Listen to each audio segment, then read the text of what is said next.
All right. Okay.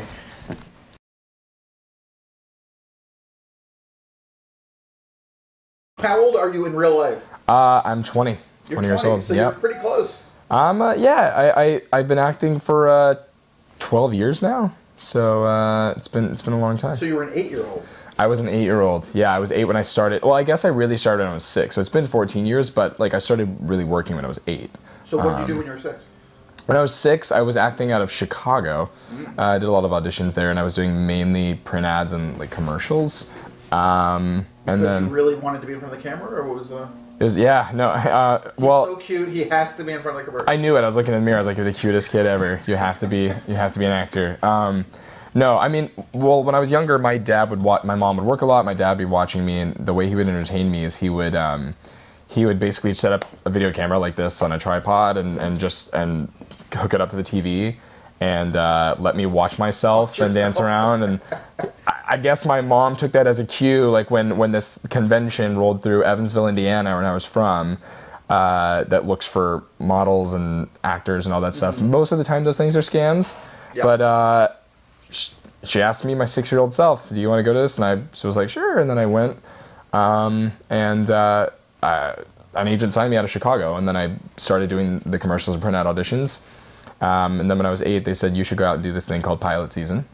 And then I had an agent in LA, came here, and then I started getting some things. Like I think my first job was Drake and Josh, like a little kid on that. And then 2.5 Men, I played a young Charlie Sheen. And I think if I have Tiger blood or... Yeah, oh yeah, of course. I mean, I've all my life. But I think, yeah, that's kind of what. If I hadn't gotten jobs though, I wouldn't have come back. So I mean, thank God for those. I mean, because now. So did you like what it was from the beginning, or was it just kind of forward motion, or what was the? I think I liked it. I mean, I especially thought it was cool that I was on Drake and Josh. I remember when I was 8, I was like, this is the coolest thing I've ever done. So I think I had a good taste in my mouth about it from the get go. I didn't really I don't think I really missed Indiana or Illinois where I originally lived because I was just, LA is pretty cool and I think I loved it right away. So I was fine with everything I was doing. Do you even remember Indiana and Illinois at this point? I do. I mean, I visited on most holidays. Illinois? Illinois. Actually, Indiana because my mom's side of her family's in Florida. My dad's side's in Indiana. So when we go to the Midwest, it's Indiana. But I lived in Illinois for a bit. Yeah. It's complicated down there. It's just Farm Belt. It's a lot of cornfields, you know, all that, a lot going on there. I love Chicago. Champaign-Urbana for a decade plus because of Roger Ebert. Oh wait, you said you live there? No, I've gone there. A year. Champaign's where I lived. I lived there for a couple of years. Roger Ebert has his film. Who grew up there. That's right. On the Urbana side, he calls it Urbana Champaign. But he has a film festival there every year in March or April. I was too young to even realize that was a thing. Oh, interesting. Well, you have to get into a movie that gets... It used That's to be right. an overlooked film festival. It used to be films he loved that didn't get enough attention. But now he invites kind of... His wife now invites all kinds of things that they just like. That's awesome. I think are good. So. Well, then I'm going to have to... Hopefully I'll be in there sometime and I'm going to go back. Yeah, well, there we go. I'm homegrown. What the shake is already. Yeah, right. You're ahead of the game. Yeah, exactly. But yeah, Champaign, Chicago, I love it all over there. It's great. But LA is definitely my home now. I love it here and... Yeah. So when did you figure out you were acting, or that it was a thing, an art form, and not just something you were kind of doing? Honestly, is it weird to say that I feel like last year is when I realized that? Because I don't know, like I've done great projects. I'm really proud of a lot of the stuff I've done, or most of the stuff I've done. But a lot of the stuff I've done has excited me. But I think.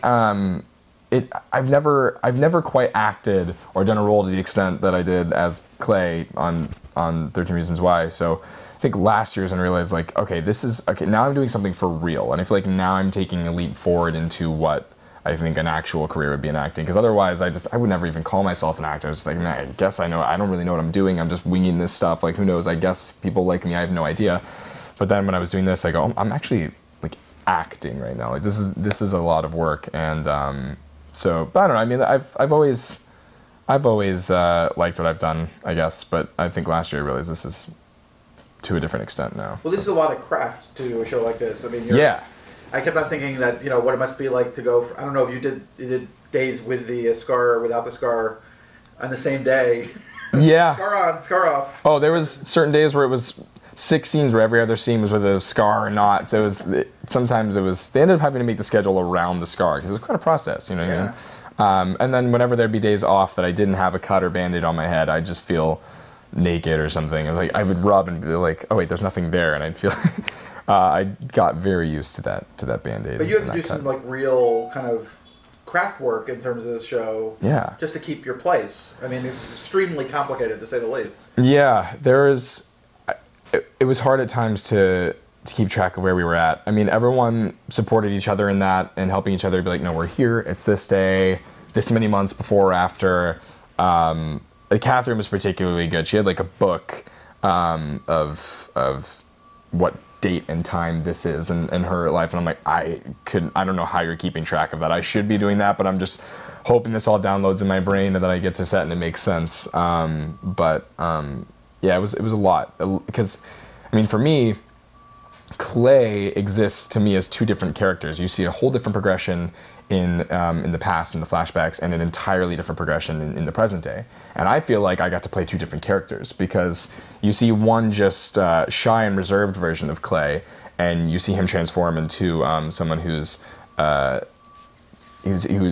more easily open because of Hannah. She definitely breaks him out of his shell, is a little more confident in himself, and you see that progression from shyness to being more open. And then in the present day, you see the completely shut off version of Clay, emotionally shut down version of Clay that's in denial, and you see him break into you see him kind of grow into a warrior in a sense, or someone who's, because that's what Brian would kind of call him sometimes. We're getting Clay to warrior Clay, because we're getting Clay to the point of wanting to bring Hannah justice and wanting to do something, do the right thing, and that was such an interesting and fascinating and fun version of him to play too. So I felt very lucky to be able to play two very fleshed out characters, and both of which have an arc. Yeah, both of which have huge arcs. Yeah, like it.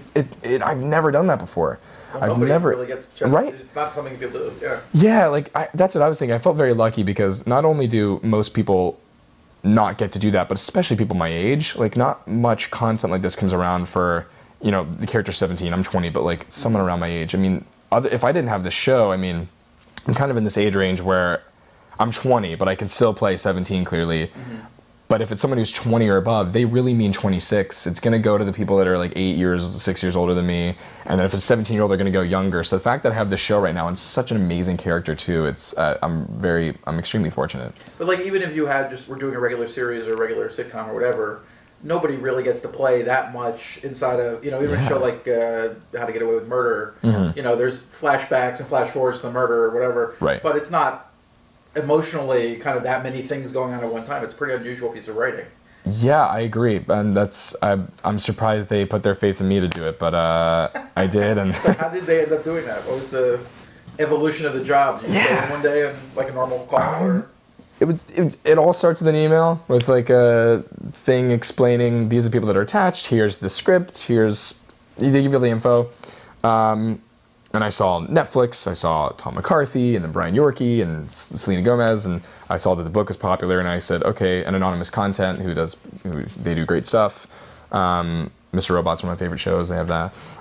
But I said, okay, this should be interesting, and at the time, I was kind of opposed to the idea of doing a series. I'd done movies recently, and I'm the kind of person, I don't particularly like to go on location and film things. I'm very much a homebody. I feel very comfortable here in my life.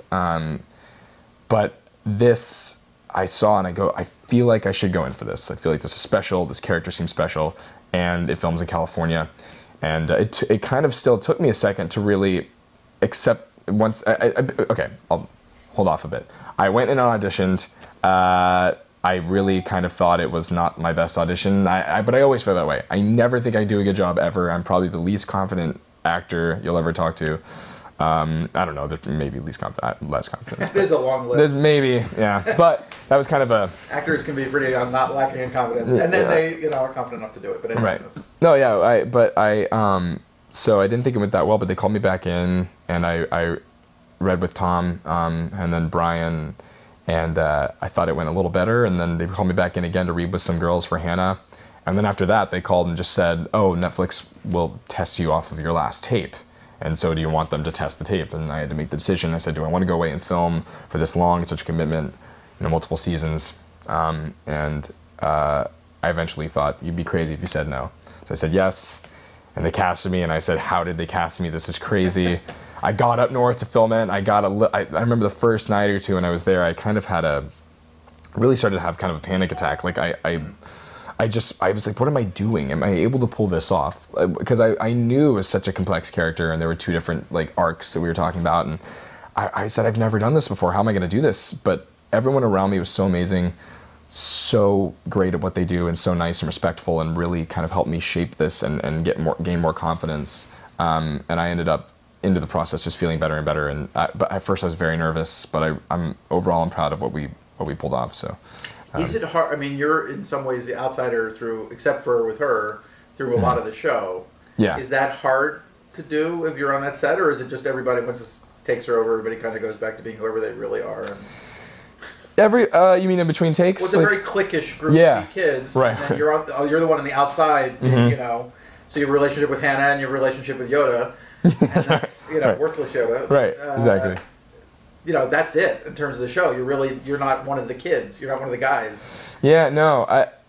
We definitely all had a bond. We were able to get out of character in between and have fun, and that was great that people were able to like separate the two. But you focus on Clay a lot, so I was on set quite a bit. So they all definitely bonded personally and like in life a lot while filming, and I felt like I kind of missed out on some things when I was working, and they're all hanging out. I'm like, I want to hang out, but I've got to go be sad Clay tonight. Have fun, guys. But we definitely all get along and have great friendships. I think like even the more we go into filming, it's gonna be a family. But we're definitely all like super close, and I love them all. Like, I was a little nervous. I mean, so they got a show where 90% of the cast are teenagers, and that can go wrong. I think that there was a part of me that goes, we'll see. I mean, like, I don't know who they're gonna cast in this, right. And then I was especially happy when I saw who they cast as Hannah, because I looked up Catherine and couldn't find her. And I said, well, that's a good sign, because clearly there's no weird politics going into this. They're casting someone that they thought was perfect for Hannah, and that already right away I knew, okay, I think they're going to cast this properly. And then more people got casted, and they were all, as I was meeting them, they're so great, and so I just am so thrilled with who was on the show, and that's what makes me happy to go back, and that's what gets me excited to go back and do more, because everyone's just so great. Well, generally the casting seemed to be like that. I mean, it seemed like the parents, though oddly your mother, who has a big part in the series, is not a more famous actress than she. Right. But a lot of the other ones are, coming off of other series or whatever. Yeah. But the kids, almost none of them have, much of a footprint. I mean, most of them hadn't acted before. And I don't think you'd ever think that when you watch the show. I mean, personally, I watch them and I go, you seem like you've been doing this for years. When I was acting with them, I mean, not that I'm some wise old veteran, but I've been acting since I was 8, and they're better than me. I was like, you guys this is amazing. They casted the show so well, and I'm so thankful for that, and I think that's what propelled this to what I think is another level, as far as content for teens go. But so yeah. So you also had a lot of other great directors in the show besides Tom. Oh yeah. Like all 5 of the directors, I think, who did all 13 episodes. It's a pretty amazing group. Really amazing group.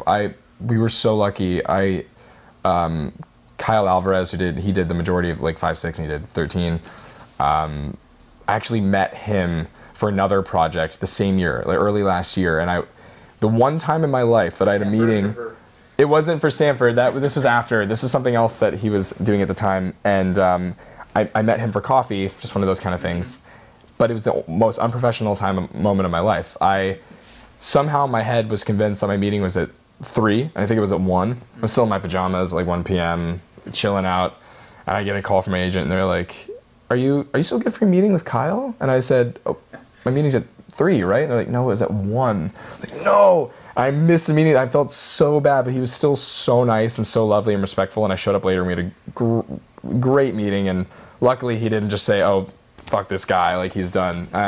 But so we had this great bond from the get-go. So when I was talking to my agents about the show, they said, oh, and a director that they're going to have do some episodes is Kyle Alvarez. I said, that's great. I love him so much. So I was already so excited about Kyle coming on too.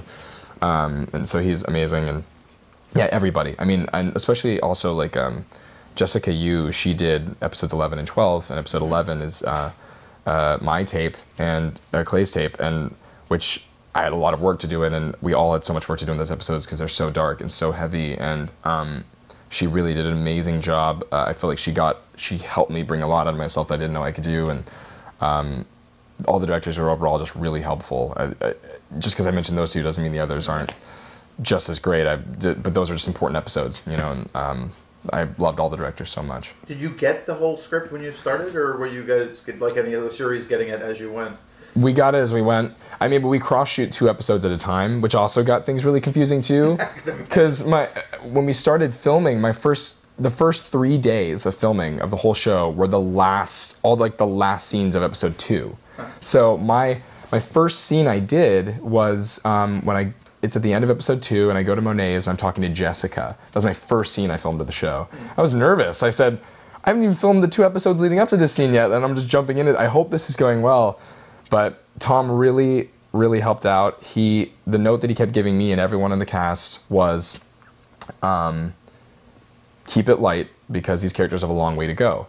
And he stressed that so much, and that was so helpful, I think, for all of us, because it really helped us realize, you know, and Brian Yorkie really, I'll call him Brian from now on in the rest of the interview, showrunner, he really helped me understand where Clay was going to end up at the end of season 1, so that I knew, and it was really helpful that I knew his entire trajectory so that I knew how to play Clay in the right moments. I wasn't overdoing it from the get-go. So Tom telling us to keep it light from the beginning was super helpful, because everyone could have been very dramatic and crying in episode 1, and where would we have gone? So that was amazing, and really I think helped to set the right tone. But yeah, we started at the end of episode 2, and I was hoping it was crazy, but so we'd get 2 scripts like every 3 weeks maybe, or something like that. And when I first auditioned for this show, I only had the first script, and I thought it was great. I thought a good sign is that I immediately wanted the second script. That's the case for me right now too. I just got the first script for season 2, and I'm really dying for the second one. So Did you go read the book when you got the job, or right before you got the job? Or? So I went and bought the book once I got it, yeah. But I started reading it on my, right before I started. But then I told everyone, I'm reading the book now so I can get some context. But they said, you know, you don't really necessarily have to, because the Clay they're writing is the Clay you'll be playing. And that made a lot of sense to me.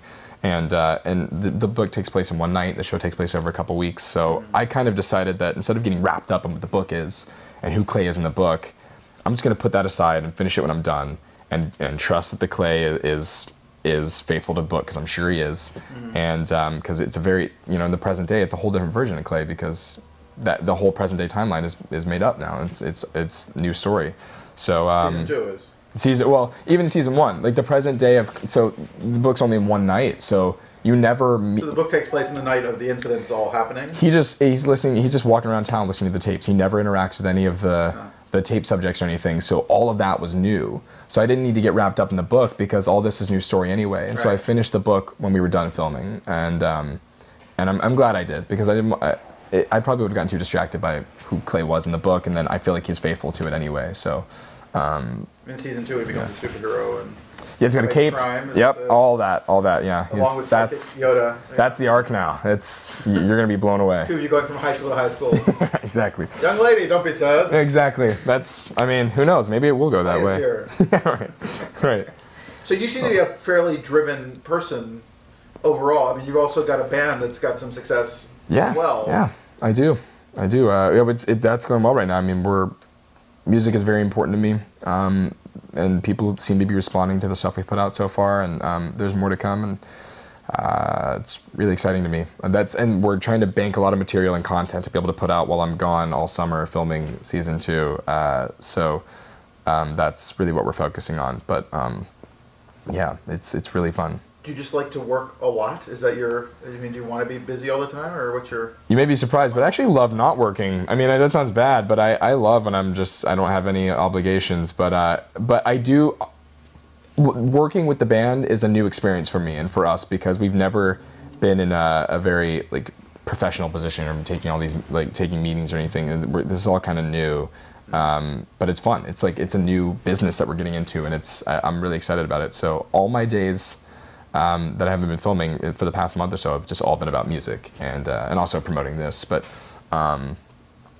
and it's been great. We're playing our first sold out show tomorrow night at the Roxy. So, and then sold out Troubadour next week, which we're super excited about. I'm kind of nervous, but it's gonna be fun. You'll be staying in the neighborhood. Yeah, right. Exactly. Yeah. So are you always, like, if you're not working, are you anxiously awaiting the next? I mean, do you have the actor's thing of I'm never going to work again and all of that, or are you kind of cool with it? I'm cool with it. If nothing's coming, I know that everything happens for a reason, and something's going to come up eventually. I mean, that's how it's always been. I mean, in between projects, I definitely don't get everything I audition for. Nobody does. Mm-hmm. There's things that I've really wanted that I don't get, but it never bums me out because the person that they cast is the person they cast for a reason. I always see a movie and go, oh, this was perfect. They did not need me in this. And I think I have a good mindset to get over things. I definitely don't dwell on these things. If I get them and they're great, I'm really thankful for that. And if I don't, moving on, I'll never think about it again. Can you imagine not being an actor? Is that potentially part of your future? Can I picture it in the future not being an actor? You mean or can I imagine in the past not being an actor? Well, I mean, you are an actor, so let's not bother going there. That's true. But that's true. But can you imagine a life where you go off and do something else, and go back to college, or go back and become a neuroscientist, or just a rock star? Or? I can't picture that. Rock star. We'll talk about that later. But I think no, I can't. I'm so thankful and happy with what I've done so far in my career, and if I went to school, I would just learn how to engineer in the studio for music or something. I'm not really interested in that anyway. So I think I can't imagine it because it's been such a huge part of my life. It's been almost all of my life, really. I mean, because since I was 6 when I started, and I've made so many great relationships and friendships, and I can't imagine it. No, I can't. I mean, we'll see what happens in the future. You never know. Maybe tomorrow I'll be like, I'm done. Actually, I can't do that. I'm doing a whole other season of this show, and maybe more. So, but I don't know. I doubt it. I think I'm thrilled with where I'm at right now. But I mean, it's interesting. I mean, not every person has got. I'm sure your parents must be supportive of your being an artist. I think so. Yeah, they are definitely. Yeah, because they changed their lives. I mean, my mom drove me out to L.A. when I was 8 with me, just hoping that I would have success, and that was amazing of her to do. And she's still here, and love her. That's great. And I can't imagine just throwing everything away just out of love and support for your kids. So I think they are supportive. My dad's always been a musician, always been an artist, and I think he's probably super proud of me too. And I don't know. I'm not trying to make myself feel better or anything, but I think they're proud of me. Well, they've, as you say, they made a commitment as well. It's not like they... Exactly. Yeah. I'm very lucky. I'm very lucky to be a 20-year-old and to do the things I've done so far. It's great. I don't take any of it for granted. Have you felt is there a way for you to feel the response? I don't know if you're an internet person or a Twitter person or an Instagram person. I am. I'm not really as much an Instagram person. I'm a Twitter person though, but mainly just for news. I get all my music news there.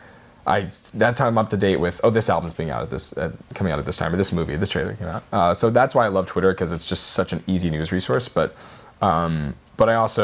I search 13 Reasons Why, and I see what people, I want to know. Is there DylanMinnetteNews.com yet, or whatever? I think there's a couple of those things. There are accounts. No, there are accounts that come up with pictures. I go, I have no idea when or where that was taken, how they got this photo. Like the show. It's seriously. Creepy. It's exactly, and it's on a level if someone takes a picture of me outside, it's gonna be on the internet. It's gonna start to spread, and I've never dealt with that before. So I'm a little. I walk like this now a little bit just because I don't know, it's fine, but I like to be aware of how people feel about the show. I don't want to think that the show is much better than how people perceive it to be, or I don't want it to think that it's worse than people perceive it to be. I like to be aware of what people think of it, so I'm not oblivious. So I like to see what people are saying. And have you watched the 13 Hour? I have, twice, actually, because I watched it before it came out on, Brian loaned me his iPad so I could watch the unfinished episodes because I was dying to watch it. And so I kept his iPad for a week and watched it all. And then my mom, I binged it with my mom, about the when it came out too. So I've seen it twice. I wanted to make her feel better and watch it with her and console her. What's it like watching with your mom? It was I think it was a lot to take in for her. I think it was a lot to take in. A lot of emotions, but she's watched it like 3 times now, so I think she's fine. So are her emotions about watching her son perform, or are her emotions about? I think it's a story. I think it's a story, and I don't think she likes to see me cry and all that stuff. But she's handling it. I walk in sometimes. I'll walk in the house sometimes, and she'll be watching the show. I'm like, why are you watching this right now? It's because I want to. She likes watching it. I don't know. It's like having you at home. Yeah, exactly. But you're at home. Are you living at home? I'm living at home. I'm gonna live alone soon, and I want to get a place to myself. But it's hard when I'm going away filming for 6 months. It's hard to commit to a place. So it's hard to buy a dog and then leave town. Yeah, or plant. Or exactly. whatever. I have to get ahead of it. If I'm going to, I gotta like do it. I gotta figure it out. It's a whole thing. Yeah. But no, it's a strange thing about the internet. Like I know because of the internet, thanks to the internet, I know that you apparently have a relationship with an actress. And she's leaving town. She's going to New York. Yeah, it's a whole. It's very complicated. Business. Relationships and friendships are hard in the business. But we shouldn't know this about you. What'd you say? I shouldn't know this about you from going on IMDb. This is not like. It's like you can't. There's no privacy anymore. I swear. No, it's fine. Yeah, that's what's hard. Like relationships, friendships, family stuff can get hard in the industry because these jobs. I mean, are commitments far away for long periods of time, and it's kind of it. A lot of the time, I went through this whole kind of jaded point in my early teens where I said, I don't want to be friends with any actors. I don't want to be friends with anyone in the industry. I want to be a normal kid. I want to go to normal high school parties and all this stuff. And I'm not like that anymore because I realize in order to like maintain healthy relationships while you're in this industry, you have to have a lot of friends or a girlfriend or whoever, or significant other who is also in the industry because they really understand, like, and if not, that's totally fine, but a lot of the time people don't get it unless they're involved or they have gone through it themselves. So at some point I realized, okay, wait, you like have to have friends in this industry, and there's amazing people in this industry. Like I don't know why I was thinking that way in my teens, but so I have a lot of friends in the industry and close relationships. They all get it, you know. And so when I go away, no one's ever in my band's not like, fuck you, Dylan, like you're gone for They get it. Everyone understands, which is nice. And will you get 13 Reasons friends coming to the Roxy and to the? Do you think that's part of the Troubadour? I think you mean people from the show. People who are into the show. People who are. Oh, I'm sure they'll be there. I'm sure that if there's people who are coming for that reason, I hope they still move and respond and all that stuff. But yeah, I'm sure there'll be a lot of 13 Reasons people there. So you're beginning to feel a little watched, a little seen. Yeah. On the street, while you're walking down the street and all that. Yeah, people think that when they like are trying to film me that they're being low key, but they're not. I can tell. I can see it. I can see those things. You're not being that. You know, I can see it, but it's fine. It's the territory. I mean, I don't think any of us expected a certain level of success for the show or anything, and being involved, it's hard to really fully realize how popular the show is being so involved because, I don't know, I'm so attached to it, it's hard to see it as a huge hit like you can from an outsider's perspective. And I wish I could, because everyone says to me, you know, your life must be so different now. You must not be able to walk outside. How does this feel? This show's an event series. I go, it doesn't feel that way because I'm just in it, and it just has felt the same from day one working on it, and I'm going to do the same. So it's hard to really realize the scope of, I guess, the popularity of the show, but it becomes evident when a lot of people like want to talk to me and have conversations, and a lot of them are very meaningful conversations. People tell me what impact it had on their lives, positive impacts, and that's amazing to talk to people about. So I'm thankful for that. I think it's really cool. There was a documentarian we did an interview with you a while ago, and I saw him recently, and he did a documentary about food and about things that were how it was unhealthy and how it had to get better and all that stuff. And my wife actually wanted to speak at an event that was about that. And he was like, no, I don't talk about that stuff anymore.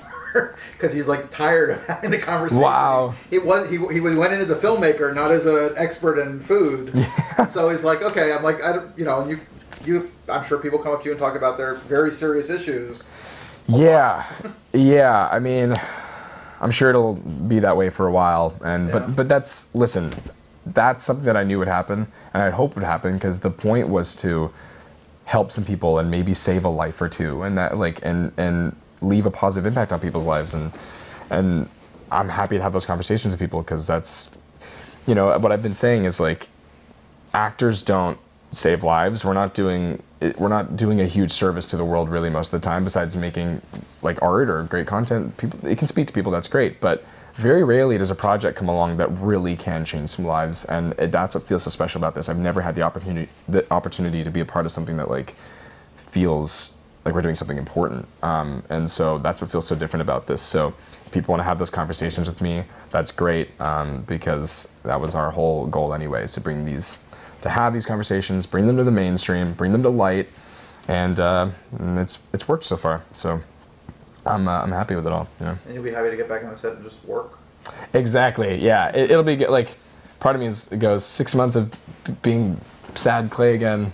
Well, it's gonna be so fun. No, but but I do love everyone on the show, and that's what excites me to go back. And I'm proud of the first season. And my goal is really to go back and create something better. I mean, because if we do, I think people would be impressed. And also, we really reach a certain level of success with that one, and I hope this one speaks to people too. But I mean, you get the pleasure of having done it as much. I mean, the success and everything else, all the attention, everything that comes with that is great. Mm-hmm. But I mean, is the completion of it as satisfying as the work of doing it for you, or is it all part of the same kind of overall? I think my goal really is just that. Do the best job you can and hope that people like it and respond to it. But what gets you off is what I'm asking about the whole. I mean, is it an actor or is it? Oh yeah. I mean, is it like I want to get down and dirty and go and and be sad Clay and suffer through that, and that's at the end of that I'll feel like I've done a great thing and I feel like I did the work right, or is it that once it's done you can see it all put together and you know that it's good and that's satisfying? I think I'm only satisfied once I know that it's good. I think like I'm excited to go act and do it all with them again and be Clay some more, but once I can sit back, watch it, be proud of it, and know that people like it, that's when I feel a sense of completion, I think.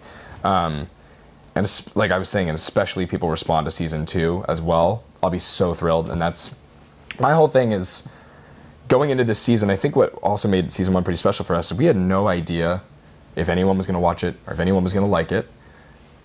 If anyone was going to respond to it, we hope so. But I think that drove us all to do the best job possible and make the best possible product.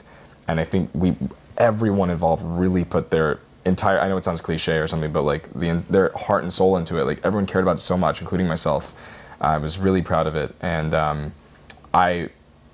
I do not, it's not for me, and I don't want it for anyone to like let the success of it or anything get in the way.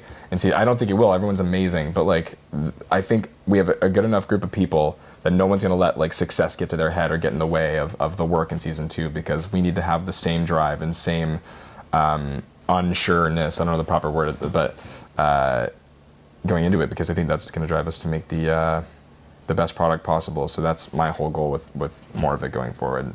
Just pretend 0 people are watching it, do the best job, and try to get a couple people to watch it and like it and respond to it and let it change their lives and help them in some way. That's same goal going into season 2. So we're gonna go for it. Excellent. Thank you so much for your time. Thank you. Appreciate it, man. Yeah, thanks so much. Awesome.